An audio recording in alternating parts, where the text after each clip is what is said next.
Hello, this is Matt on the Moon Lambo channel, and today I have for you an answer to one of the seemingly endless number of mysteries, questions around what's happening within Ripple and the XRP ecosystem. I'm sure some of you listening will remember that I put out a video towards the end of August about a new trademark Ripple filed called RippleX, and there was a second one called Ripple Impact. But RippleX, we actually now know today what that means. We know what it is. So how about that? We're actually getting some answers here. It's always fun to kind of think through what things might be based on the name and speculate a little bit. But we have firm answers here, so I will be sharing that with you. Now, this doesn't come with no controversy, nothing major. But there's some thoughtful conversation in a Twitter thread from a tweet that Ripple CEO Brad Garlinghouse put out today. So we got some stuff to talk about here. But before we go any further, ladies and gentlemen, boys and girls, if you would please ever so delicately tap the like button, I would appreciate it. But don't get all smashy on it. Just a little delicate, frilly tap will do. Show some restraint, damn it. Be an adult. And also go ahead and subscribe to the Moon Lambo channel. Because if you do, you will find true happiness. That is the Moon Lambo promise. All right, so let's set the table properly. Here's the piece from August 25th, 2020. I just want to briefly touch on this so that everybody knows what we're talking about here. This one was titled Ripple Files Trademark for Mysterious RippleX and Ripple Impact. Ripple has filed a pair of mysterious trademark applications for the names RippleX and Ripple Impact. And by the way, it did have to do with rebranding, but I don't want to get too far ahead of myself here. The San Francisco-based global payment startup submitted both applications this month. Both applications are considered live and are awaiting examination according to the United States Patent and Trademark Office, or USPTO for short. Now, Ripple also filed a trademark application this month for RippleNet, the name of its well-known global payments network, and all three trademarks are in lowercase letters. Overall, the company has filed for 9 trademarks this last year alone, but it's substantially more than that. In fact, here is the official USPTO website. Here's the page for Ripple Labs Inc., which is the formal name of Ripple. They just have a DBA. I believe that's correct anyway. They have a DBA, and so they go by Ripple, which is obviously just short for Ripple Labs anyway, but technically the company name is still Ripple Labs Inc. here. And so scrolling down here, and this was fun to look through, you can see the most recent trademark applications here at the top. This is not going to be surprising, the ones at the top most recent, Ripple Impact and also RippleX. And it looks like they filed some trademarks, like for instance this one right here. I don't know that they've used this one yet. I was looking through content today and I don't think I saw this one. Maybe I saw it and just didn't recognize it. So there are variants of the way that it's displayed, because when you do file a trademark, which I actually have personally done for a business in the past, you attach an image to it also. Right, and so there you go. There's the one for RippleNet, and it was interesting in going through this actually because, well, first of all, a little trip down memory lane. You guys remember XVIA, XRapid, and XCurrent, with XCurrent now being broadly known as just RippleNet, and then on XRapid now known as On-Demand Liquidity. But here's the 3 logos for these guys. Oh, the memories! I'd say that big picture, that move.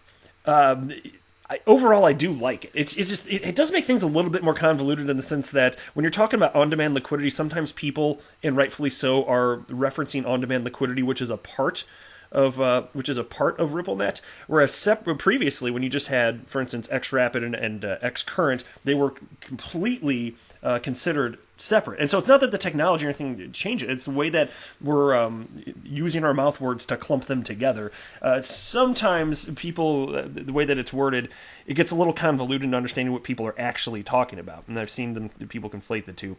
Regardless, though, in terms of branding, especially if you're messaging towards the core customer of Ripple, absolutely makes all the sense in the world. Branding is crucial here. And the other one that was really super duper interesting to me, and I still, to my knowledge, I don't think that it's ever been freaking announced, but it was, here we go, Xpool, Still have no freaking clue what that's supposed to be. I don't think we've got any word from Ripple officially anything about that. And so people have speculated, like, what would that be, X pool? And then, not surprisingly, and I think it's reasonable to speculate, maybe this is something, it would be like a pool of liquidity, as in, like exchanges having a pool of liquidity. Given that we know that Ripple's actually working on their own actual trading platform, like, cryptocurrency exchange. I wouldn't be surprised if, given that they've been planning that for some time, maybe that would have had some time or still could. To my knowledge, though, they've never actually used this particular trademark for X-Pool. They just have it. But that's normal. A lot of times businesses will, file something and then maybe you never really get any traction with something that you think maybe you'd go in a particular direction. And that's not particularly wacky stuff here. But what was announced today, this comes from Brad Garlinghouse, Ripple CEO. Today, I'm excited to announce longtime Ripplers Ash Go Blue, that would be Ashish Burla, that's his Twitter account, Ash Go Blue, and Monica Long as GM of RippleNet and GM of RippleX, previously known as Spring, respectively. So there we go. That's what it is, RippleX. It's a rebranding of Spring, and I'm going to talk about that. I'll share with you what I think. But the rest of his tweet reads as follows. Ripple is evolving, but our core mission remains. We're builders, not disruptors. And that's a fine nuance. If you prefer to use the word builder instead of disruptor, I got no qualms with that.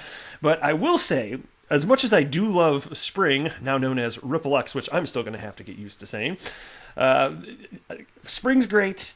But the first time I saw that written, of course, I saw it written before I ever heard anyone pronounce it. And I was like, what the hell is Xpring? Like what the hell kind of stupid name is that?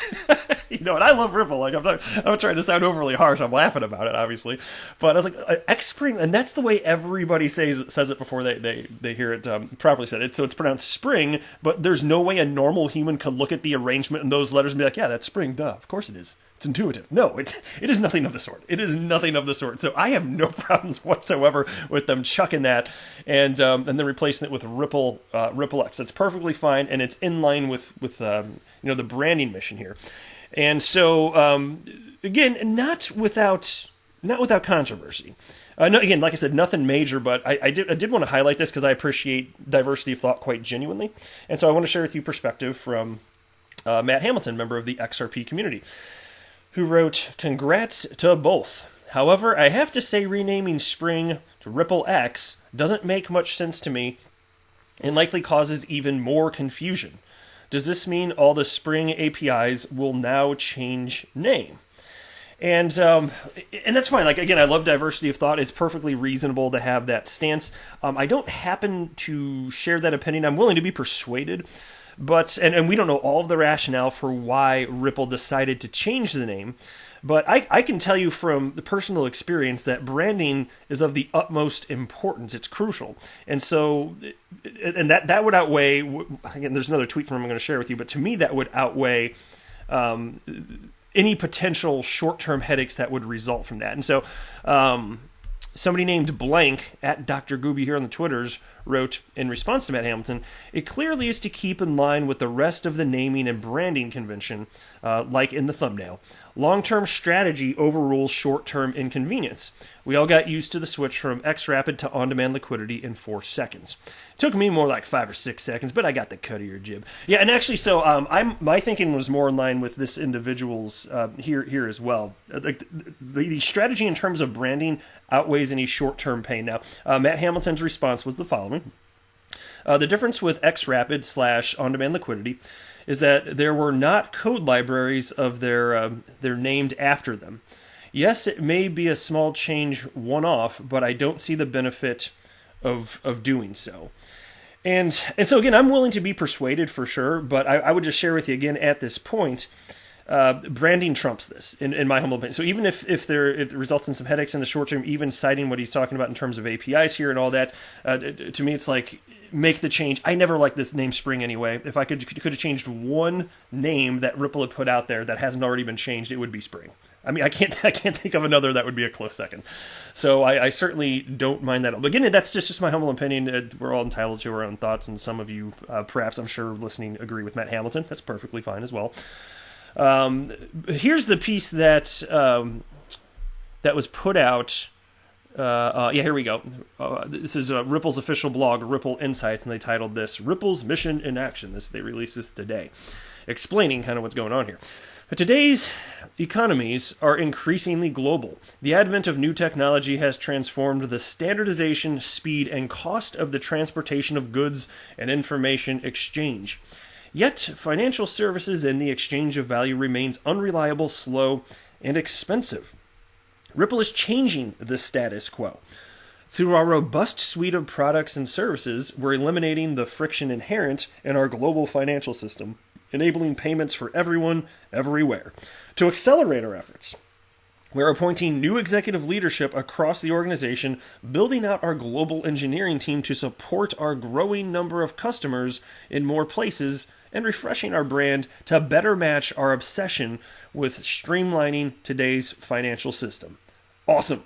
And it would be interesting to hear as their team was having conversations, like what was the rationale behind like specific names. My gosh, I'd just be willing to bet if I had the inside baseball there that I just think, wow, you guys are I have a suspicion. Because, well, you couldn't have gotten worse than Spring anyway, I don't think. I mean, that'd be a fun challenge. What name could have been worse?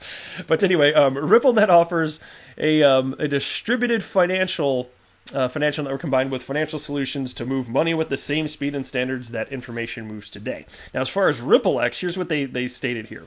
Scaling blockchain technology and integration. With, again, of course, RippleX, formerly Spring, of course, that was the development arm of Ripple. So anyway, the key to achieving complete industry transformation is removing the pain and friction that comes with integrating blockchain technology into businesses and applications. By providing resources and tools, RippleX, formerly Spring, I'm going to call it Xpring for just for old time's sake, along with the broader XRP community, are moving the needle to build trust, utility, and liquidity in the digital asset XRP. So cool stuff. Cool stuff. I'm all for it. Hey, it's another evolution right here. And I'll tell you, when it comes to branding, just uniformity, as much as you can have that across any particular platform, the way you're going to market, that's extremely desirable, and it's crucial, especially when you're talking about brand recognition and long-term viability of a particular brand. That's really something. And even with Ripple marketing specifically to business clients, yeah, that still matters. Even if it's not consumer facing, it still matters. And that's why on-demand liquidity, while it kind of made less clear what we're talking about in terms of when you talk about RippleNet, are we talking about just the messaging? Are we talking about the messaging in conjunction with XRP being used as a bridge currency? Even though it muddied that up a little bit, from a branding perspective, when you're going to market, going after your business clients, banks and remittance companies, it's much more intuitive. It's much easier, especially for people in the industry, to understand liquidity. They know what liquidity is. Oh, and it's on demand. I can just tap right into it. And you hear XWrap, and it's like, what the hell is that? It's non-descriptive, right? You can't just read that and be like, what might that be about? So anyway, but you can tell me what you think below. That's it for this video, though, but I do love the progress. I am not a financial advisor. Do not buy or sell anything because of anything that I say or write. That would be a very, very, very bad idea. Until next time, to the moon, Lambo!